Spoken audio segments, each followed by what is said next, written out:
Bálsamo existe em Gilead, que sara toda dor. Bálsamo existe em Gilead, que cura o pecador. Boa noite, irmãos. Uma alegria revê-los aqui. Hoje é o nosso último dia, mas a semana de oração continua. Amanhã virá o Odair, um servo de Deus, vai falar coisas maravilhosas tiradas do tesouro da palavra de Deus. Eu não posso contar tudo que ele vai falar, mas ele vai falar sobre o santuário, que é um sermão maravilhoso. O caminho, eu falei no primeiro dia, que o santuário, ele é a maquete do plano da redenção. O Senhor deu uma ilustração perfeita do plano da redenção no santuário. A gente conhecendo o santuário, a gente entende o plano da redenção. Os meus mandamentos chegaram? Os 10 mandamentos chegaram? Então, assim. Estão os 10 mandamentos aí, não? Os 10 estão? Que legal. Esses versos que a Gabi tem cantado aqui, vocês encontram ele na internet, bibliamelodica.com.br. Tem cifra, tem playback, tem MP3, e é tudo de grátis. É tudo grátis, tá? É bom para decorar. Principalmente crianças, você põe para elas ouvirem, elas logo decoram os 10 mandamentos, as 3 mensagens angélicas, tem uma porção de textos lá. A música facilita a memorização. Isso o antigo Israel fazia assim. Durante as viagens, eles iam cantando os salmos, eles decoravam. Nós podemos fazer o mesmo. Que o Senhor abençoe todos aqueles que guardarem a sua palavra no coração. Quem são os eleitos de Deus? Quem são? Existe uma corrente teológica que acredita na predestinação, que Deus já escolhe aqueles que vão se salvar. Imagina você, né? Tem 3 filhos, 4 filhos. Você vai escolher um que vai salvar e 3 vão se perder, por quê? Isso não seria um Deus de amor. Isso não tem nem cabimento atribuir uma coisa dessas a Deus, que Ele escolhe quem Ele acha que deve salvar e os que vão se perder. Mas quem são os eleitos de Deus? É que vai passar hoje. Isso.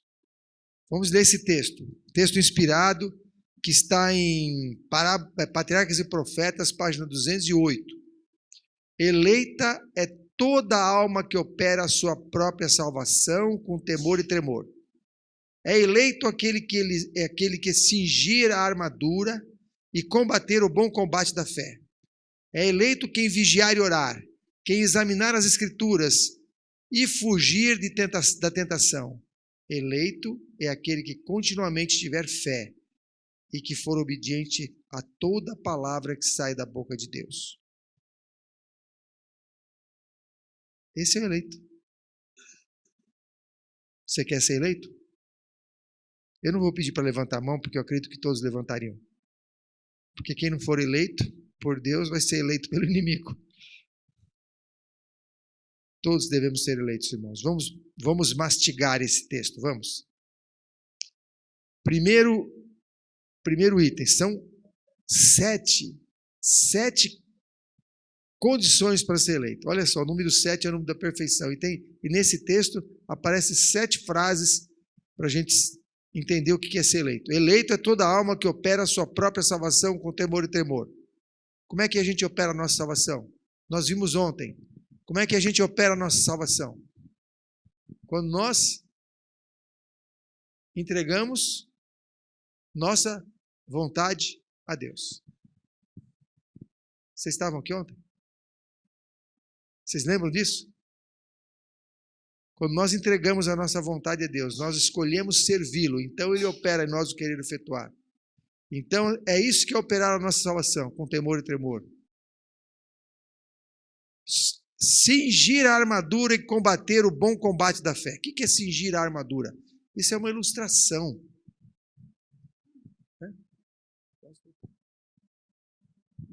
Cingir a armadura, combater o bom combate da fé. Qual é a nossa espada?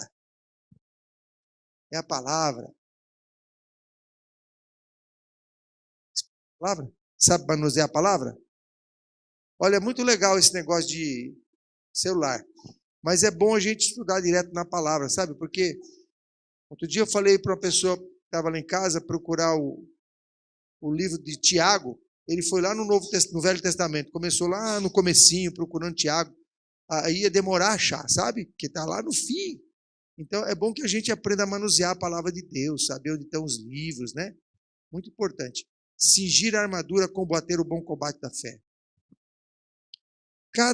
Cada frase dessa, irmãos, daria um sermão. O que é cingir a armadura? O que é combater o bom combate da fé? Vigiar e orar.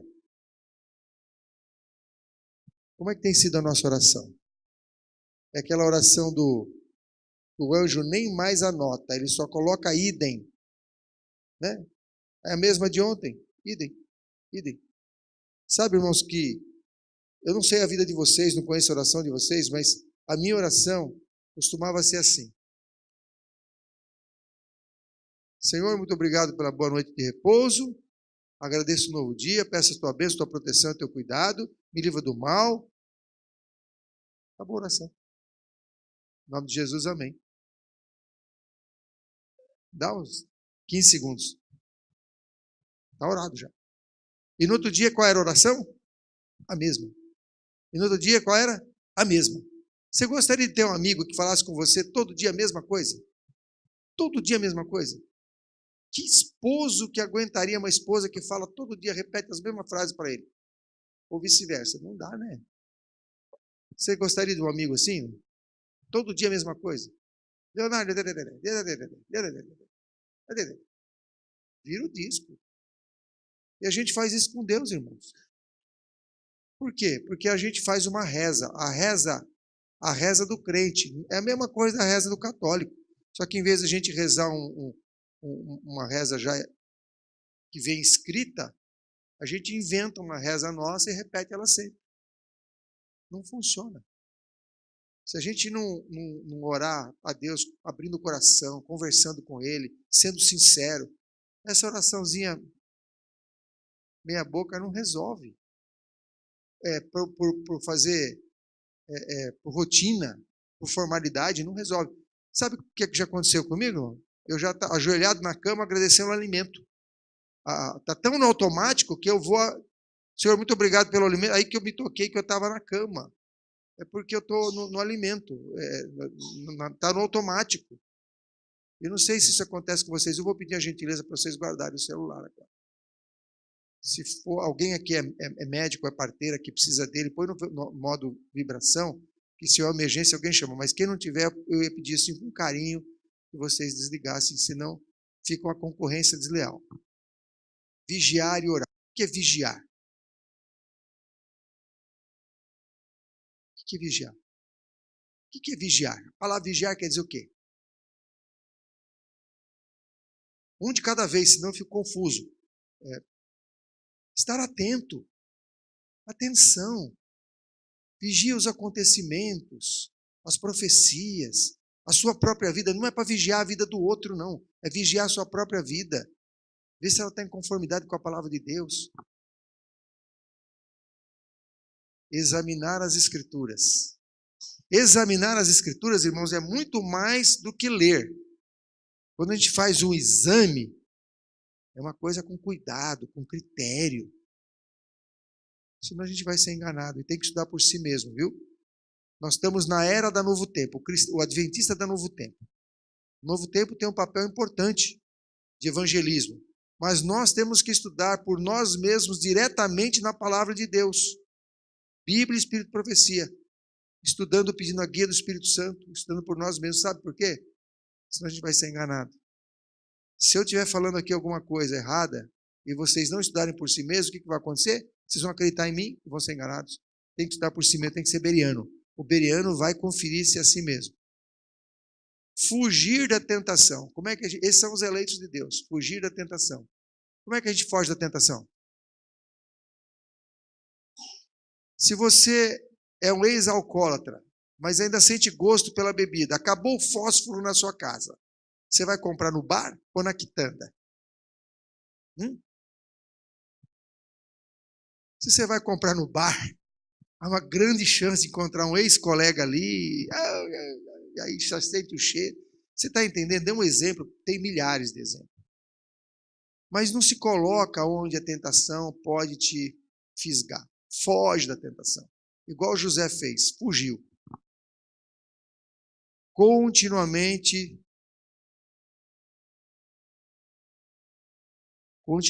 ter fé. Tem uma erradinha ali. Continuamente ter confiança em Deus. Não é aquela confiança quando tudo está bem. É a confiança quando as coisas estão mal também. É agradecer a Deus pela provação, pela dificuldade. E buscar de Deus o aprendizado naquilo. Senhor, o que eu posso aprender com isso? Por último, obediente a toda a palavra que sai da boca de Deus. Esses são os eleitos de Deus. Você quer ser eleito de Deus? Quer? Porque se você não quiser ser eleito de Deus, a outra opção é muito ruim. Está aí a lista. E está em nossas mãos, se a gente quer ser eleito ou não. Porque Deus dá todo o poder. Como disse Isaías, né? Eis-me aqui, envia-me a mim. Onde devo começar a obra final da redenção? Onde deve começar? Nós temos um plano da redenção, nós estamos no momento final dessa obra. Onde que ela começa? Onde? Alguém tem uma ideia? Em nós mesmos. Em nós mesmos. E em seguida, na nossa casa. Muito bem, irmã, vamos ver se a palavra de Deus diz isso. Eis que vos enviarei o profeta Elias antes que venha o grande e terrível dia do Senhor. Está em Malaquias 4, 5 e 6. Ele converterá o coração dos pais aos filhos e o coração dos filhos a seus pais, para que eu não venha e não fira a terra com maldição. Qual é a obra de Elias? A última obra da terra é converter o coração dos pais aos filhos e dos filhos aos pais. Onde é que tem pai e filho e pai? Que lugar que tem? No lar. A última obra de Elias é no lar. E ela é individual e na família. Porque se um membro não quer, não vai funcionar. Mas ela é no lar. O Satanás sabe a importância do lar. A igreja é feita de famílias. A sociedade é feita de famílias. Se ele minar a família, ele destrói a igreja. E hoje nós vemos ataques do inimigo à família. Na época, vocês não tinham nascido ainda, começou a Revolução Industrial. O que fez a Revolução Industrial? O que fez? Tirou quem de casa? Tirou o homem de casa. Depois veio a Revolução Feminina. Tirou quem de casa? A mulher. Agora veio a Revolução Tecnológica. Trouxe o que para dentro de casa? O inimigo. Tem lá, televisão, ensinando nossos filhos, internet. Olha só como desfacilou a família. Põe o pai num lugar, a mãe no outro, e aí traz uma babá eletrônica para ensinar o seu filho. Irmão, se vocês têm amor aos seus filhos, não coloquem dentro de uma televisão. Se você tem uma televisão, põe no galinheiro. Põe lá, as galinhas não vão se incomodar. A televisão tem sido uma desgraça para a nossa igreja. Filmes, novelas, até reportagem. O que traz uma reportagem? O que traz um jornal? Você vê o que no jornal? O que o diabo fez no mundo. As desgraças do mundo. É só roubo, extorsão, desvio de dinheiro, não sei o que, você fica com raiva. Outro dia eu estava estacionando meu carro perto do metrô, lá no Curuvi. Eu fiquei 5 minutos esperando o sujeito ali manobrar o carro e guardar. Em 5 minutos eu vi um monte de desgraça logo de manhã, 7 da manhã. Você ouve isso de manhã, como é que fica seu dia?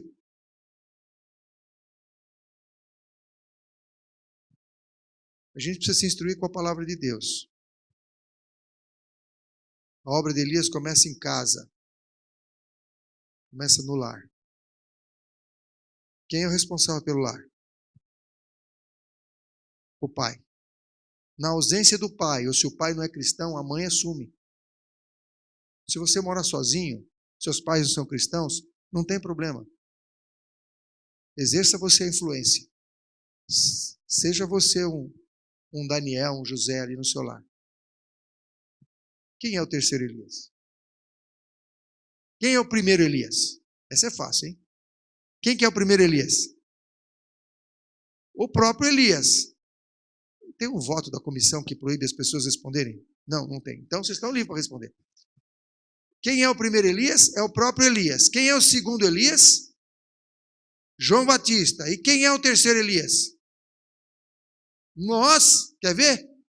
Os que devem preparar o caminho para a segunda vinda de Cristo são representados pelo fiel Elias, assim como João veio no espírito de Elias para preparar o caminho para o primeiro advento de Cristo. Nós somos o terceiro Elias. O que isso nos ensina? O que isso nos ensina? Que nós precisamos aprender do primeiro e do segundo Elias se a gente quer ser um bom representante de Deus como terceiro Elias. Vamos ver alguma característica dele. O que fizeram os Elias anteriores? Elias, o que Elias fez? Restaurou a verdadeira adoração. O povo adorava Baal achando que era Deus. Ele restaurou a verdadeira adoração. João Batista preparou o caminho para a primeira vinda de Cristo. E nós? Qual é a nossa obra? A dos dois. Restaurar a verdadeira adoração e preparar o caminho para a segunda vinda de Cristo. Como é que a gente restaura a verdadeira adoração? Eu vou dizer para vocês, irmãos, a começar da nossa casa, fazendo culto de manhã e à noite. O pai tem que erguer o altar da família, de manhã e à noite, chamar a sua família junto de si, cantar louvores ao Senhor, apresentar os seus pedidos de perdão pela família, interceder pela família, estudar a palavra de Deus, orientar os seus filhos. Se o pai não é adventista ou não está presente, que a mãe faça isso. Se não tem mãe e pai que faça isso, você assume. Se você mora sozinho, faça o seu culto sozinho. Mas precisa erguer o altar. Começando a restaurar a verdadeira adoração. Isso em casa. E na igreja? Como é que a gente restaura a verdadeira adoração? Em primeiro lugar, irmãos, reverência. Não se come dentro da igreja. Não é lugar de comer.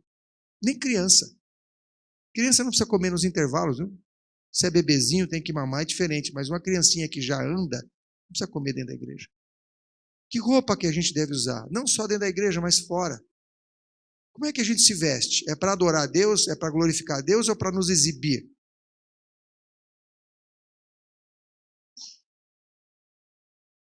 Conversa, uso de celular. Eu estou aqui dentro falando com quem? O quê? Precisamos restaurar a verdadeira adoração. Os anjos estão aqui. Nós cantamos o hino assim, que Deus está presente. Né? Não tem um hino desse?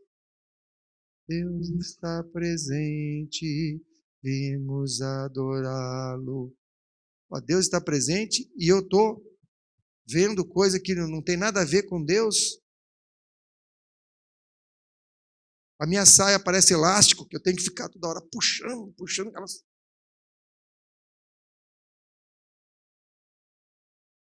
Sabe, irmãos, tem muito mais coisa além do exterior. O nosso coração também tem que estar preparado.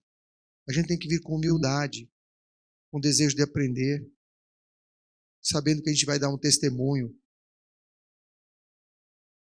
Você chega atrasado no emprego, irmão?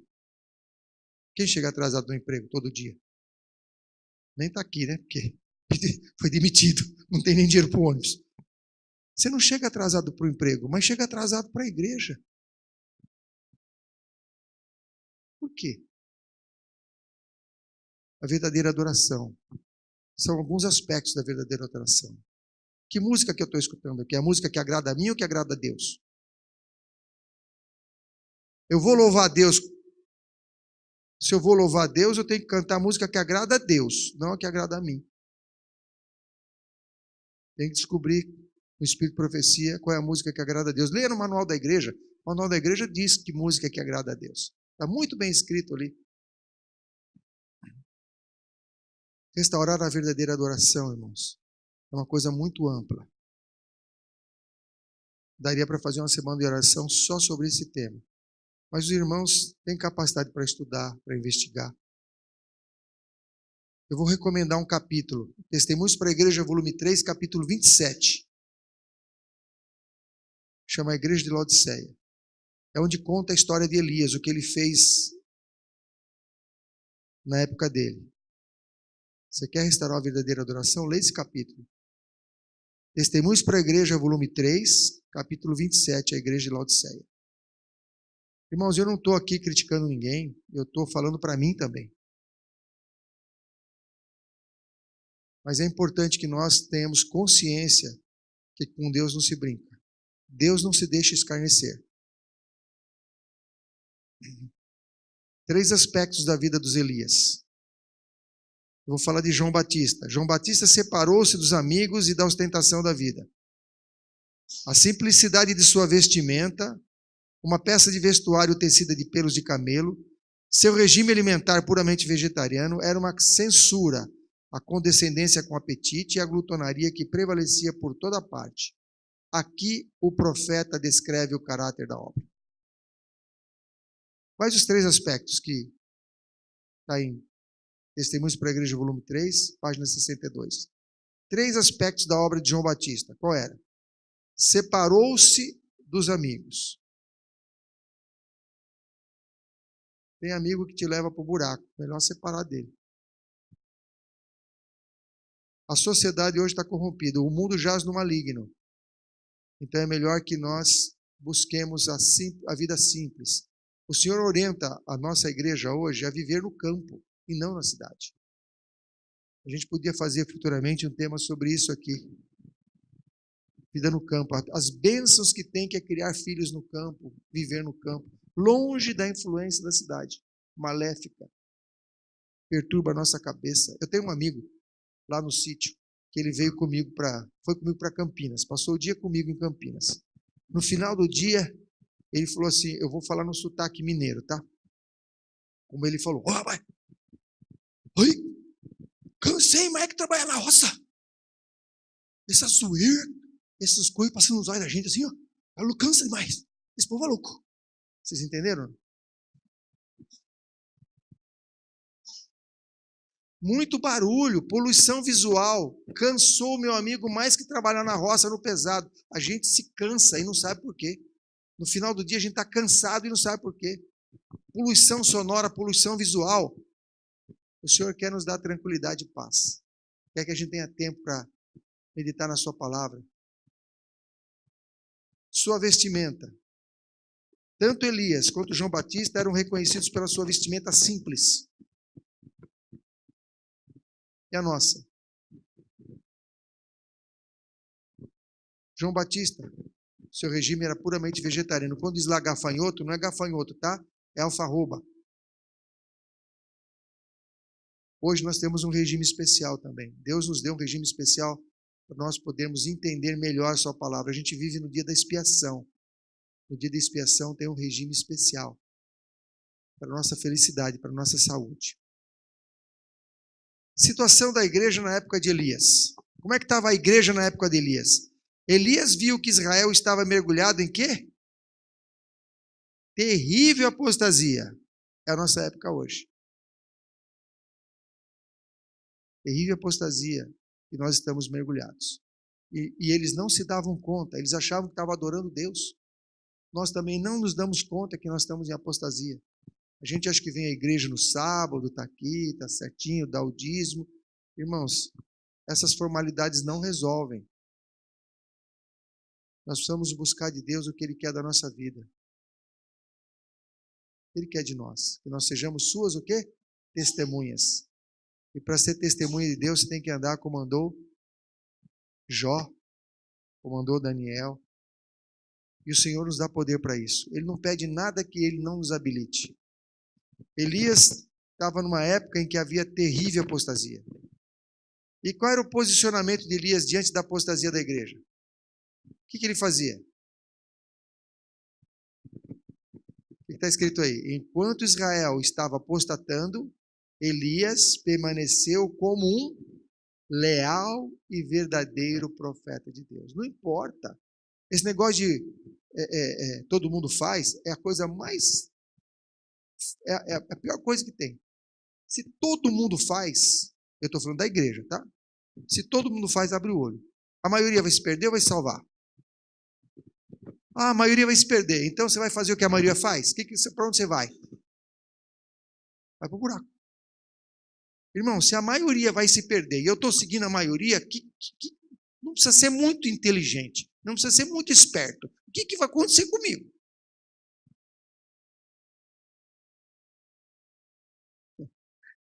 Meu HD externo está me lembrando uma coisa interessante. Eu ganhei muito dinheiro na Bolsa de Valores, fazendo exatamente o oposto que a maioria fazia. Quando todo mundo vendia, eu comprava. Quando todo mundo comprava, eu vendia. Porque eu fui ver uns cursos para trabalhar na Bolsa, para conseguir operar na Bolsa. Os cursos eram caríssimos. E eu fui falar com um dos professores, eu fui até em um para saber, eu perguntei, o senhor é rico? Ele ficou meio engasgado, assim. Pô, se você não é rico, você vai querer me ensinar a ganhar dinheiro? Na época que eu estava atrás disso. Pô, o cara não é rico e quer me ensinar como ganhar dinheiro. Eu não vou assistir aula com esse camarada. Ele está dando aula aqui para ganhar uma mixaria. Se ele fosse realmente bom em Bolsa de Valores, ele não estaria nem aqui dando aula. Não quero saber do negócio, não vou fazer curso nenhum. Vou estudar de outra forma. Aí fui estudar a vida de um ricão. Ganhou dinheiro na Bolsa, chamado Warren Buffett. E eu vi que ele fazia sempre o contrário da maioria. Eu falei, esse cara está certo, porque se a maioria perde dinheiro e a minoria que ganha, eu vou fazer o contrário da maioria. E foi assim que eu comecei a agir. Sempre, a maioria ia para cá e eu ia para cá. Mas não estou aconselhando ninguém a fazer isso não, porque senão não é dinheiro bom não. O dinheiro bom é aquele que é ganhado com o suor do rosto. Aquele que a gente ganha com o suor do rosto. Eu já não faço mais isso, graças a Deus. Foi duro a largar, mas o Senhor dá poder. Então, meus jovens, se vocês estão andando com a maioria, se vestindo com a maioria, comendo com a maioria, se divertindo com a maioria, abre o olho. Vocês vão morrer com a maioria. O caminho estreito, o Senhor diz que são poucos que entram nele. Poucos que entram nele, porque é estreito. A gente quer a moleza. Eu gostaria que vocês que estão aqui nessa noite, todos, decidissem pelo caminho estreito. Sabe por quê? No final vem a glória. O caminho largo, ele tem uma aparente facilidade, mas no final é desgraça. Vocês já viram alguém morrendo sem esperança? A avó da minha esposa morreu com 95 anos sem esperança. E ela falou para a neta, que é minha esposa, eu gostaria de acreditar no que você acredita.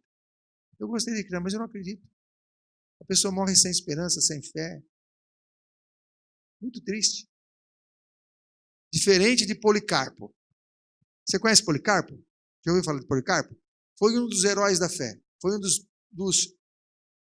foi o último discípulo, foi o último cristão que viu um discípulo vivo. Ele era discípulo de João. Tinha 85 anos de idade quando ele foi preso. Ele era o terror de Roma. Quando Nero prendeu Policarpo e viu aquele velhinho de 85 anos, ficou com dó dele. Pô, você que é o terror de Roma. Ô, judiação. Hã? Não era Nero, não. Desculpa, eu falei Nero. Não, o imperador, não sei qual era o imperador. Quando o imperador, não era Nero. O Nero tinha morrido já. Quando o imperador romano prendeu, quando Roma prendeu e ele foi diante do imperador, ele viu aquele velhinho encanecido, e falou, você que é o terror de Roma. Ficou com dó do velhinho. Falou, não vou matar você não. Eu vou dar uma chance para você. Se vira aí, estava no Coliseu. Se vira aí para a multidão e xinga Jesus. E aí você pode ir embora. Aí Policarpo falou, não vou fazer isso não. Como é que eu vou falar contra alguém que deu a sua vida por mim e me amou a vida toda? Aí o imperador ficou bem nervoso, porque não era comum assim, ele vai e oferece a liberdade e o Policarpo rejeita. Aí, mas ele falou assim, eu tenho um pedido. Aí já começaram lá a juntar as lenhas todas lá, o povo ficou doido. Ele falou, tem um pedido para fazer. Eu não quero ser amarrado. Você está entendendo o pedido? Ele ia ser queimado vivo e pediu para não ser amarrado. Você já se queimou alguma vez? Qual foi a sua reação imediata? Você nem pensa. Você encosta numa panela quente ou numa frigideira, ou num fogo, num lugar quente. Eu sou especialista em pegar a panela quente.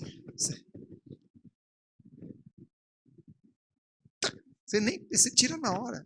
Irmãos, alguém morrer queimado, sem sair do lugar, é só pelo poder de Deus. Policarpo não fez aquilo para se exibir. Ele tinha o Espírito Santo. Com o exemplo de Policarpo, muitos se converteram. Como um homem morre queimado, sem gritar, sem correr, sem pular, com uma expressão de paz. Eu quero conhecer esse Deus. Eu quero isso na minha vida. Você está entendendo como é que você pode ser uma testemunha entre seus amigos? Fazer o que os outros fazem não vai levar ninguém para Jesus. Seja diferente, tenha coragem de ser diferente. Tenha coragem de ser diferente. É muito arriscado estar com a maioria. Uma família bem ordenada, bem disciplinada, fala mais em favor do cristianismo do que todos os sermões que se possam pregar. Mais do que essa semana de oração, irmã, uma família cristã bem ordenada pode falar em favor do cristianismo. Pais dessa igreja, tome a rédea de sua casa. Trabalhe menos. Não tem problema comer fubá, polenta com chuchu, morar na casinha de fundo, andar de bicicleta. Isso não é problema. O problema é perder a família. Às vezes a gente querendo dar o melhor para a família, a gente perde a família. Uma família bem ordenada, bem disciplinada, fala mais em favor do cristianismo do que todos os sermões que se possam pregar. Sabe por quê, irmão? Porque sermão é teórico. Uma família bem ordenada, ela é um exemplo que ninguém pode refutar.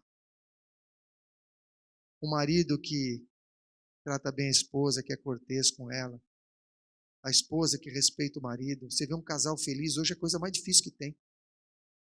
Filhos respeitosos. Filhos que cuidam dos idosos, respeitam os idosos, que dão lugar para a mulher, que carrega a sacola de uma dama. Acabou, isso não existe mais. Quando alguém vê uma coisa dessa, fala, de que planeta você veio? Foi uma pessoa lá em casa e ele não se encantou com nada do que foi falado. E lá a gente prega bastante. Mas ele viu uma moça, uma jovenzinha de 16 anos, que pediu algo para o pai, e o pai falou, não, filha. Ela falou, tá bom, pai. O que é isso? O que é isso? Ela não reclamou, não pediu 2 vezes, não insistiu. Falou, tá bom, pai, e não fez cara feia. Deve ter alguma coisa aqui que eu preciso conhecer. Vocês estão entendendo por que uma família cristã bem ordenada fala mais que todos os sermões a favor do evangelho? Porque é o cristianismo na prática. Pais, não deixe seus filhos namorar antes dos 20 anos, tá? 20 anos. Ellen White nos aconselha, nos orienta, com luz vinda do trono de Deus, que antes dos 20 anos, os jovens não têm capacidade para escolher o seu companheiro para a vida. Para namorar para quê?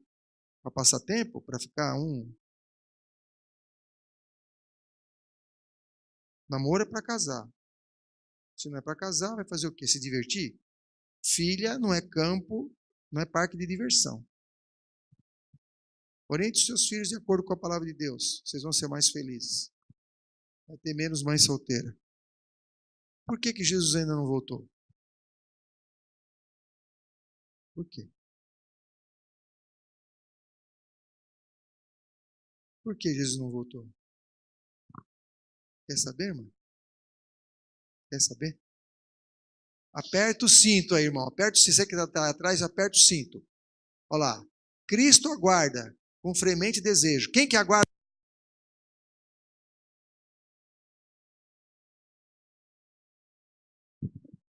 Não é nós que aguardamos Jesus, é Ele que nos aguarda. Cristo aguarda com fremente desejo a manifestação de si mesmo em sua igreja. Quem que aguarda quem? Cristo nos aguarda. E como que Ele aguarda? Com fremente desejo. Sabe o que é fremente? Ardente desejo. Com muito desejo. O que Ele está aguardando? A manifestação de si mesmo em sua igreja. O que é isso? Cristo em vós, a esperança da glória. Já estou crucificado com Cristo. Cristo vive em mim. É isso que Ele aguarda, que Ele quer ver em você. Quando o caráter de Cristo se reproduzir perfeitamente em seu povo, então virá para reclamá-los como seus. Quando é que Jesus volta? Quando? Quando o caráter de Cristo estiver como? Reproduzido perfeitamente em quem? Em seu povo. Em mim, em você. Ah, vamos pregar para todo mundo. Quando o evangelho for pregado a todo mundo, virá o fim. Vem sim, mas quem é que vai pregar? É esse povo aí, ó. A gente não prega com livrinho, a gente prega com a vida. Primeiro a vida tem que estar dessa forma para a gente poder alcançar as pessoas. Deixa eu conversar com esse rapaz aqui que está um pouco desanimado hoje. Você compraria de mim, tá? Um remédio para crescer cabelo? Não. Por quê? Hã? Não. Mas para dar para um outro careca, você compraria de mim um remédio? Por que você não compraria de mim? Está com vergonha de falar. Pode falar. Pode falar. Por que você não compraria um remédio para crescer cabelo se eu estivesse vendendo? Hã? Porque não funcionou para mim. Ué, não funcionou para mim, eu vou vender para o outro. Vocês estão vendo que é ridículo a gente pregar o evangelho que a gente não vive? Vira piada. Eu vou pregar um evangelho que eu não vivo. Não funciona. Por isso, irmãos, que para o evangelho ser pregado a todo mundo, primeiro, a gente tem que estar revestido de poder. Jesus falou para os apóstolos, fiquem em Jerusalém, até que do céu sejais revestidos de poder. Nós precisamos, primeiramente, buscar o poder de Deus. Cheios do poder, nós vamos pregar. Aí nós vamos convencer. Não porque nós vamos convencer, mas porque o Espírito Santo está conosco e vai nos usar como seu instrumento. Aí funciona.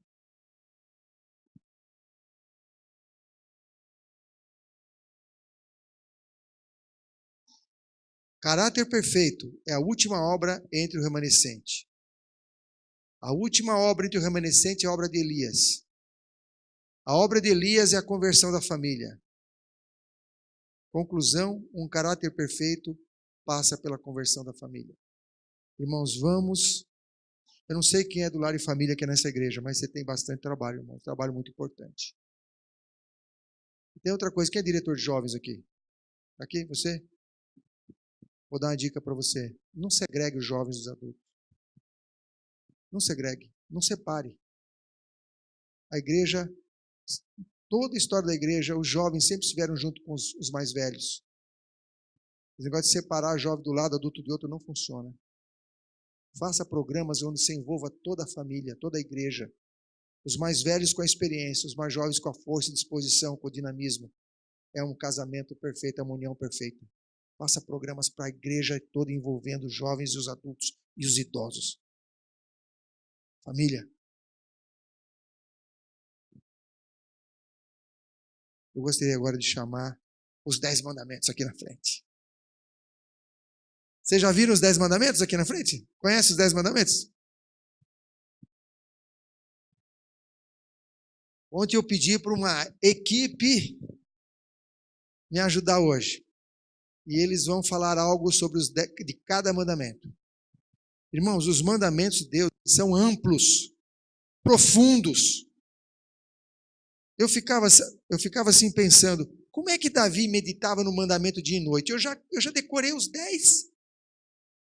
Irmãos, vai muito além do que está escrito. O mandamento é profundo. Eles refletem o caráter de Deus. Deus é inatingível, incomensurável.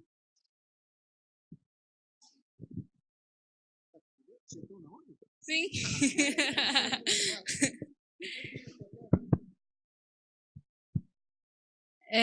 Eu fiquei com o primeiro mandamento, que é não terás outros deuses diante de mim. Deus, quando ele colocou esse mandamento para a gente seguir, para a gente viver em nossa vida, ele quis dizer muito além do que só, tipo, não terás outros deuses diante de mim. Não só do que imagens, que é o que a Carol vai falar um pouquinho mais. Mas ele quis dizer deuses que muitas vezes pode ser algum objeto, alguma pessoa até, alguma comida, alguma série, qualquer coisa na nossa vida pode assumir o lugar de Deus. E eu li no livro que você falou, dos 10 mandamentos, eu li uma frasezinha assim: não conceda um lugar supremo na sua vida a algo ou alguém que no fim só irá desapontá-lo ou machucá-lo. A gente deve deixar de lado as ideias e interesses que não sejam para a honra e glória de Deus. Foi isso que eu entendi. O segundo mandamento, ele fala de imagens. E aí, se a gente olhar aqui de nossa igreja, a gente não tem imagens, né? Só que é muito mais amplo do que isso. A adoração que diz o segundo mandamento tem a ver com o seu carro, tem a ver com o seu dinheiro, tem a ver com a sua casa, com um ídolo, uma pessoa. Então, o segundo mandamento, ele me ajuda a entender que a adoração é a Deus sobre todas as coisas. E a parte que eu mais gostei foi a última parte do verso que diz assim: eu posso estar usufruindo da misericórdia de Deus por causa das minhas gerações passadas. Então, leia depois lá em Êxodo e diz isso, exato, a misericórdia de Deus vai visitar até 1000 gerações. E então, eu posso estar usufruindo da misericórdia que a minha mãe pediu a Deus, e o meu filho, os meus netos, enfim, pode usufruir da misericórdia através da minha adoração hoje. Isso é lindo. Muito legal. Bom, eu fiquei com o terceiro mandamento, e o terceiro mandamento, ele fala para não tomarmos o nome de Deus em vão. E antes de eu falar aqui um pouquinho, eu quero pedir para que os irmãos leiam o livro Os 10 Mandamentos. Ele realmente é um livro muito bom. Tudo que eu vi sobre o terceiro mandamento, eu tirei do livro Os 10 Mandamentos. E, assim, e eu percebi no livro que o terceiro mandamento tem uma correlação com o batismo. Aí eu peguei e me perguntei, mas como assim com o batismo? Aí dizia assim, ao nascermos, recebemos um sobrenome indicado que faz parte de uma determinada família. Na família de Cristo, não é diferente. A partir do momento que descemos nas águas batismais, somos chamados pelo nome do Pai. O apóstolo João diz que Deus nos ama tanto que somos chamados de filhos do Pai. Então, assim, quando se trata de tomar o nome de Deus em vão, não quer dizer só falar na hora que estiver fazendo alguma brincadeirinha, essas coisas. Mas quando nós descemos nas águas batismais, nós começamos a fazer parte da família de Deus. Então, se nós não honrarmos esse nome que nós estamos carregando, nós estamos tomando o nome de Deus em vão. Do mesmo modo que um famoso, quando ele posta alguma coisa nas redes sociais, dependendo do que ele postar, pode tanto aumentar a fama dele, como denegrir a imagem dele. Então, dependendo do que nós falarmos, pode estar denegrindo a imagem de Deus também. Eu fiquei com o quarto mandamento, que é lembrar os dias de sábado para santificar. Para mim, o sábado é o dia mais precioso que Deus nos deu, o dia especial para adorarmos Ele. E quando ele abençoou o sábado para nós adorarmos Ele, eu não sei o que falar, porque não sei. Eu não entendo muito sábado, porque eu não sou cristão totalmente, eu estou dividido, eu falo. Mas para mim eu entendo que o sábado é o dia de adoração, que a gente precisa mais se aproximar de Deus, é o dia que eu sinto mais Ele próximo de mim. Sem ser durante a semana, o sábado é o dia que eu mais sinto perto de mim. E é isso.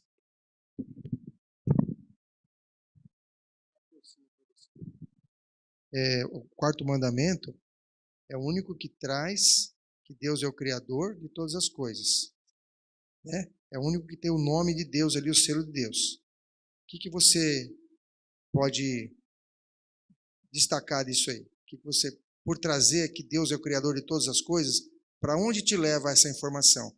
Ou seja, o que ela livra você de que outra ideia? Ideia, ideia do quê? Que Deus é perfeito.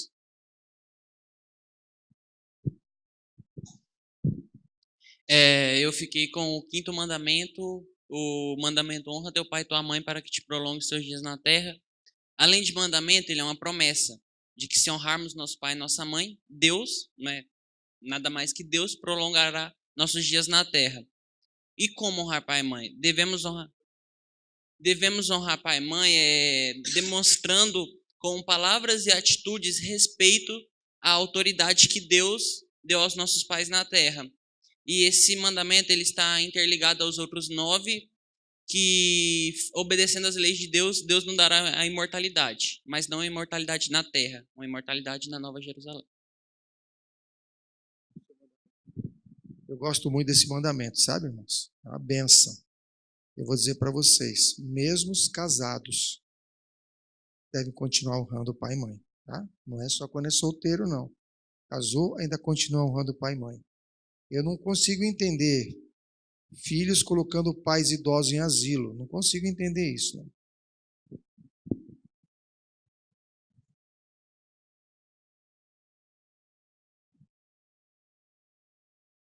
O meu HD externo aqui está dizendo que a obediência não vai nos salvar, mas os salvos vão honrar a Deus sendo obedientes.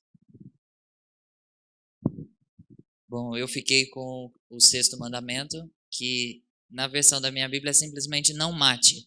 Então ele se torna o menor versículo de toda a Bíblia.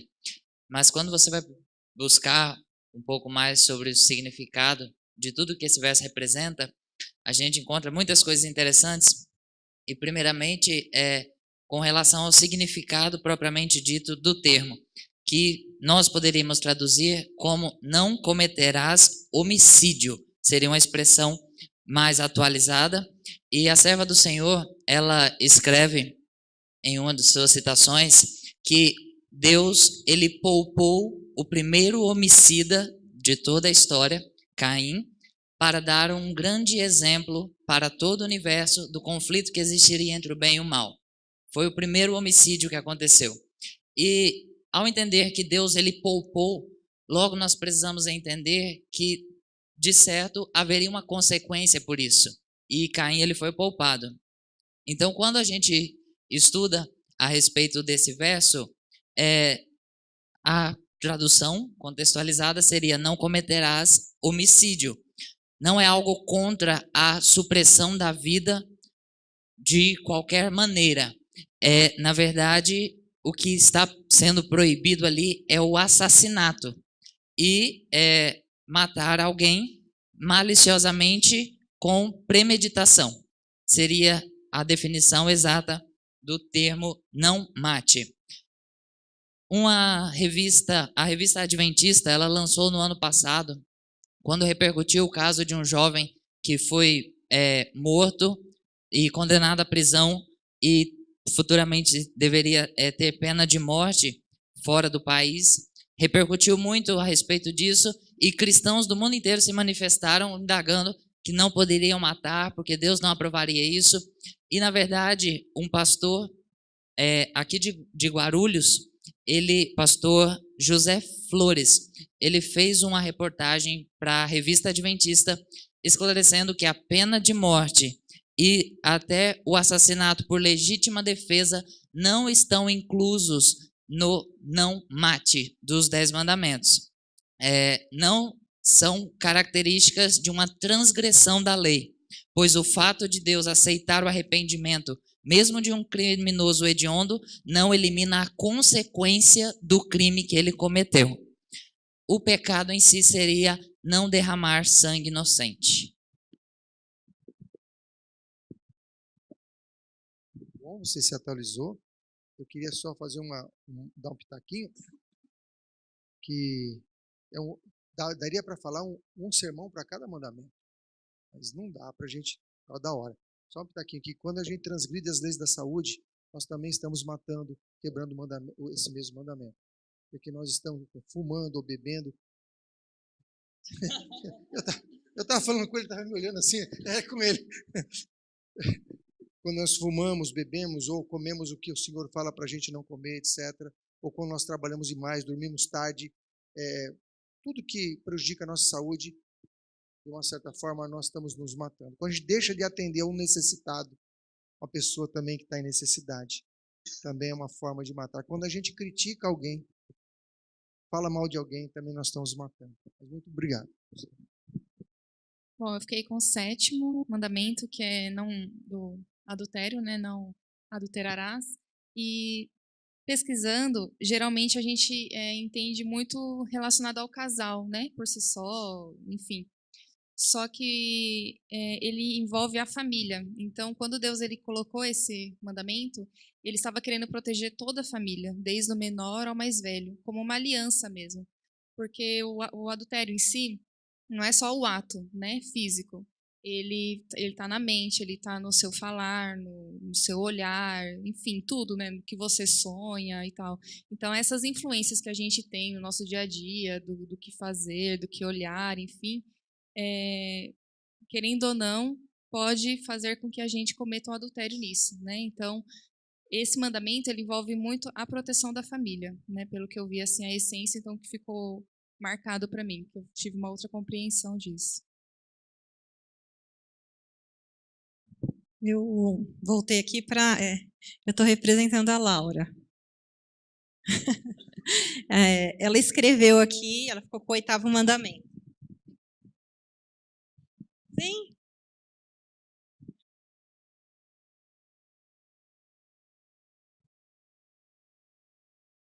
Eu vou ler, mas foi a Laura que estudou e escreveu, tá bom? O 8º mandamento fala: não furtarás.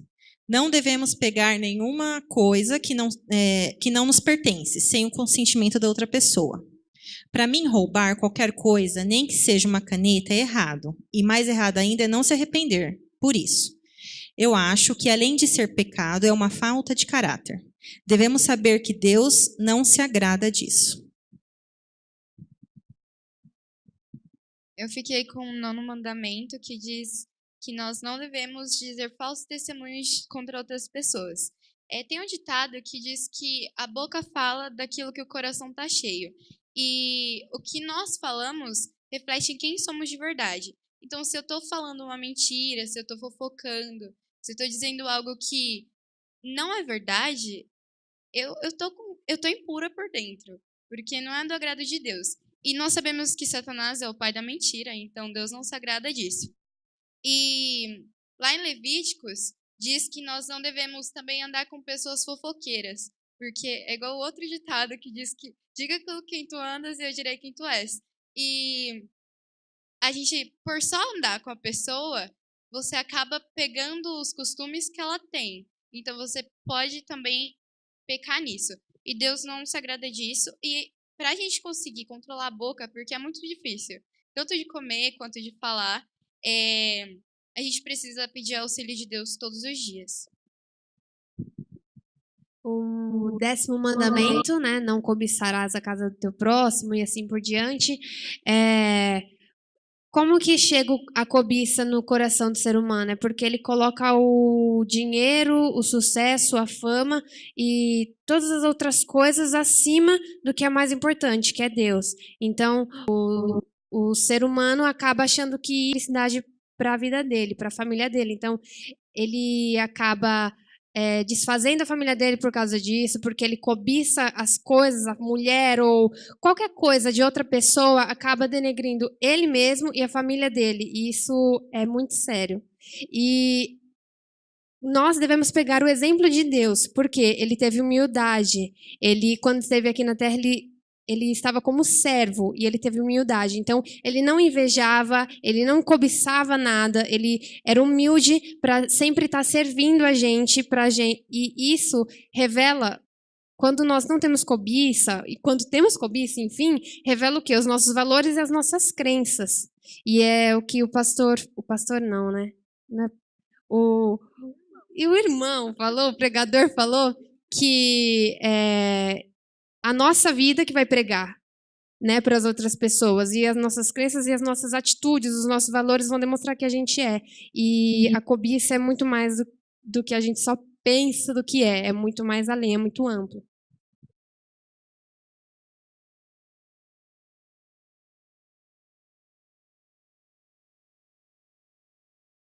Para cada um de vocês, mas ficou lá na casa do Marcos. Mas eu vou entregar para ele amanhã, e você conhece todo mundo aqui? É um para cada um, tá bom? Pode cobrar dele, amanhã está aí. Tá bom? Se Deus quiser, vocês venham para receber. E venham conhecer o Odair também, vocês vão gostar muito dele, tá bom? Muito obrigado, Deus abençoe vocês, que vocês continuem meditando nos mandamentos de Deus, se aprofundando e sejam representantes dele aqui na Terra. Obrigado. Eu queria, para concluir, pode sentar. Eu queria só fazer uma ilustração. Se você compra uma melancia na feira, uma melancia daquelas grandonas, 12 quilos, sabe? Você vem carregando ela na mão, né? E sobe, aqui tem uns morrinhos bonitos, né? Aí você sobe carregando aquela melancia. O que é que você mais quer? Que você quer largar aquela melancia em algum lugar, mas não aguento mais carregar. Carregar a melancia morro acima não é fácil. Agora, você já pensou que o peso dos órgãos internos do seu corpo pesa muito mais que essa melancia? Você juntar o fígado, o baço, o rim, pâncreas, intestino, pesa muito mais que isso. E você nunca pensou assim em tirar o fígado porque estava cansado de carregar ele? Não, vou tirar meu pâncreas, estou muito cansado. Por que que a gente não tira, nunca teve ideia, desejo de tirar nossos órgãos internos? Porque está nos cansando, mais uma melancia que está no nosso braço, a gente quer largar ela logo. A grande diferença, sabe qual é? A melancia está do lado de fora. Irmãos, quando a lei de Deus ela está do lado de fora, ela é um peso enorme. Não pode isso, não pode aquilo. Quando a lei de Deus está dentro do nosso coração, ela não pesa. A gente nem lembra que ela está ali. Ela faz parte de nós. Quando nós listamos os itens lá para ser eleito, quem eram os eleitos de Deus? Qual era o último item, o 7º item?